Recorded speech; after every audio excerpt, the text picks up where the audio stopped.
Now, Louise raised the kids. Let's talk about them and the coronation. Plans are progressing, but it keeps chopping and changing.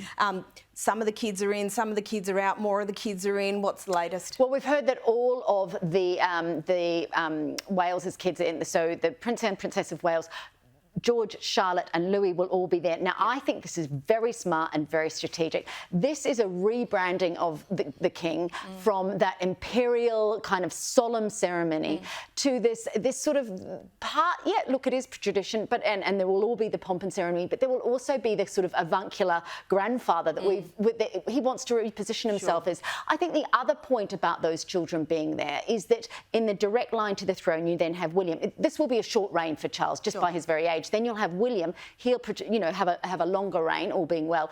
But then you have George, and George needs to be braced and supported by his siblings. And the whole brand of the Wales is very much we're a family. We do it all together. We do not want an offshoot like Harry in the future. So I think while some people might say 4-year-old Louis, he was so funny, he was gorgeous at the.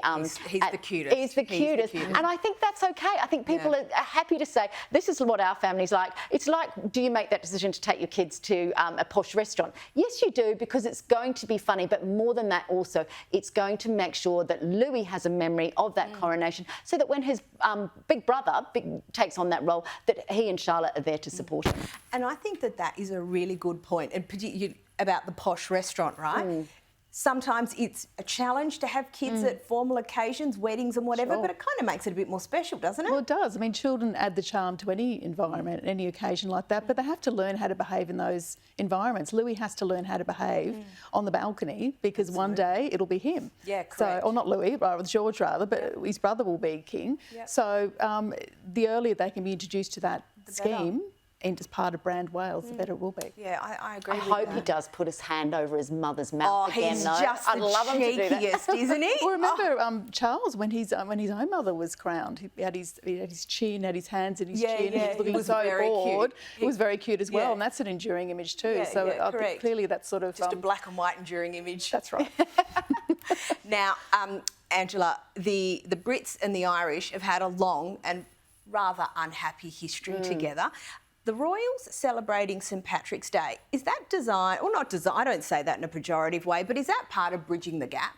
Look, it's been a long, many decades, many centuries. I mean, when the Queen visited in 2011 the Republic of Ireland, it was the first time in 400 years, and she was instrumental in bringing about peace between Britain. Now, of course, St Patrick's Day is also about Northern Ireland and that part of the United Kingdom. But yes, the Republic of Ireland, bringing that together. Look, Kate and William went to this event. There they are with, shamrocks and all the sort of pageantry. She is now Colonel of the Irish Guard. She's taken over from her husband. But I think, look, in terms of the Welsh, if you think about the background to it in the assassination of Louis Mountbatten all those years ago, you would have never thought that the British royal family could embrace the Irish dissidents in that way. But it shows how time moves on. And even when Charles and Camilla went to Ireland and went to the site of that assassination, I think it showed how much they have to. They are a family, but they have to put the monarchy and the country, the nation, the Commonwealth above those personal concerns. Yeah. And do you think it's been taken in the right way? Do you think that gesture is accepted in the right way? Because look, I do. I agree with Angela. I think it is important. It's a big move, but when you have these sorts of things, someone needs to reach out. That's right. And I think we've come a long way from, say, when in the 80s and 90s when Diana used to go to Northern Ireland and she'd have all these sort of secret visits and there wasn't any publicity for security reasons, obviously. But Kate was very magnanimous about being there. She felt very respected by the Guard. She was pleased to be Colonel Kate, as it were. So I think we've come a long way. I think it's a great advancement for those relations, which, to Angela's point, the Queen had that thawing in 2011. Makes a big difference. Look, I'm just going to stick with you for this next one. The Coronation music. Yes. Apparently it's going to have an update to reflect Britain's ethnic diversity and gender divide. Now, honestly, I can't think of an event that is less ethnic and gender diverse than a British coronation. Absolutely. And I'm not quite sure how you set that narrative to music.